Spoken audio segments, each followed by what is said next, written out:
নমস্কার বন্ধুরা, আপনারা দেখছেন voice of Bankura, presented by anti clock technology. জগদলে ভোটের আগে ফের রক্তাক্ত রাজনৈতিক সংঘর্ষ। উত্তর 24 পরগনার জগদলে ভয়াবহ হিংসার ঘটনায় বড় পদক্ষেপ পুলিশের। সোমবার সকালে তল্লাশি চালিয়ে গ্রেপ্তার করা হয়েছে তৃণমূল কংগ্রেসের 4 কর্মীকে।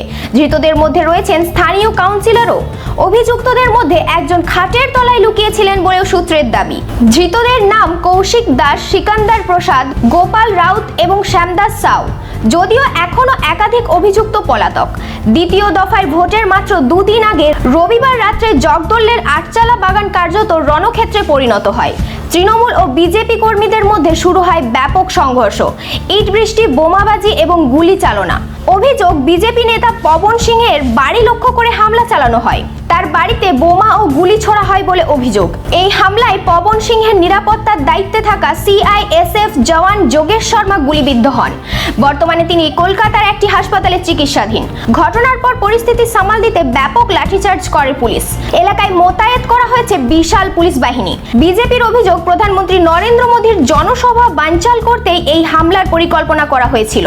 প্রাক্তন সাংসদ অর্জুন সিং দাবি করেছেন, আগে থেকেই ষড়যন্ত্র করে বিজেপি প্রার্থী রাজেশ কুমার ও পবন সিংকে টার্গেট করা হয়েছিল। অন্যদিকে তৃণমূলও পাল্টা অভিযোগ তুলছে বিজেপির বিরুদ্ধে।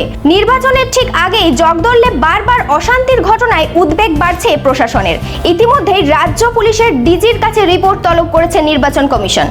ভোটের আগে বাংলার রাজনৈতিক উত্তাপ এখন চরমে। জগদলের পরিস্থিতির দিকে নজর গোটা রাজ্যের।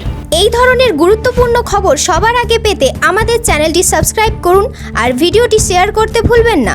আপনার মতামত কমেন্টে জানান আর লাইক শেয়ার করে ভয়েস অফ বাঁকুড়ার পাশে থাকুন।